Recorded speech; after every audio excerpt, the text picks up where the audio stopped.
Let's bring in Scott Phillips, the Motley Fool's chief officer, and our man here who knows just about everything. Scott, I found this quite fascinating, this interview yesterday. So what's he revealed?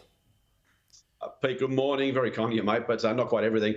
What's fascinating about Ross McEwen's comment is he talks about the impact on the rest of the economy, the physical economy, from so much money going into housing. And it makes perfect sense because if you think about it, every dollar you have to put to a mortgage or to rent can't be spent in the economy. Now, to be fair, somebody gets that mortgage repayment, somebody gets that rent. So the money doesn't disappear.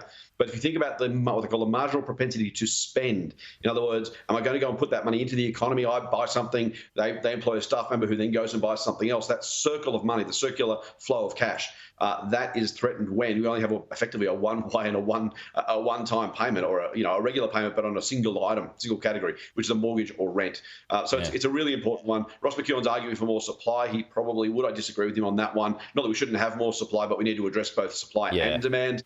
Of course, McEwen's in the housing business. So See, that was what I wanted to ask you about, Scott, because it's always good to get suspicious whenever a corporation or a bank or somebody makes a point, because usually there's a vested interest in there. So what's that interest for him?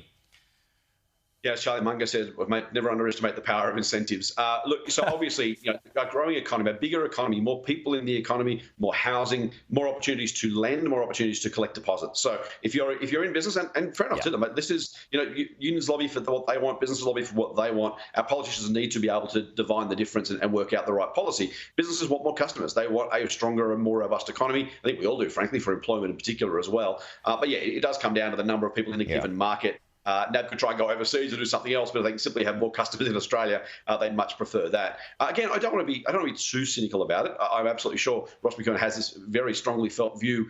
He would say not as a result of incentive or bias. So we need to be a little bit careful. I don't throw him under a bus here. But it is worth just thinking about, if you are in that position already, if that's the way you're thinking, you're probably going to come up with that solution. As I said, not the wrong one. I just don't think it's a complete solution because there are so many moving parts to this. Even though vested interest, whatever, I still found it interesting. It's one of the most important debates that's happening in this country right now. Just finally, there's a big one that's emerging this Thursday. The government is going to make its submission to the Fair Work Commission, Scott, about an increase to the minimum wage. So I put this to the Treasurer yesterday. He's quite stum on what that number is going to be, doesn't want to influence. That's the argument, et cetera, et cetera. Now, the union, the ACTU, has said this morning that it wants a rise of 5% to the minimum wage. So remember, it jacked up about 8% last year.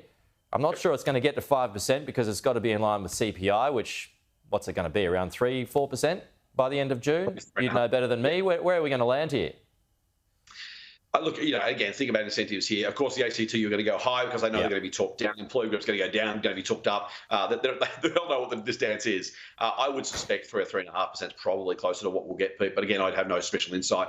You're right, though. My biggest concern here is not that low-paid people don't deserve some relief, frankly, some support, given how tough they're doing it. But if you think about the challenges of the economy, Treasury papers late last year basically said wages are now one of the major contributors to inflation. Now, you can like that, you can love that, doesn't matter. The facts are the facts, right? Treasury's view is Treasury's view. And this is a Labor government Treasury. Again, not that I'm suggesting there's any bias there, but if there was going to be political bias or political involvement, you would suspect they would have downplayed that. So when you see those sort of numbers, say, okay, wages are a major contributor. Now, I'm not saying we shouldn't do it. I'm just simply saying if you do, there will be more inflation. The Reserve Bank will have to take the appropriate actions as a result. There are no easy choices here. There are no free options. Everything's going to have a consequence. Frankly, I think it's important that very low-paid workers in particular get some support. They don't have the ability. We talked about marginal propensity to spend. They're not saving a single dollar right now. They need every extra dollar we can find for them if we do it responsibly. The challenge, of course, is when that goes through the rest of the economy because it becomes a de facto floor for every wage negotiation thereafter.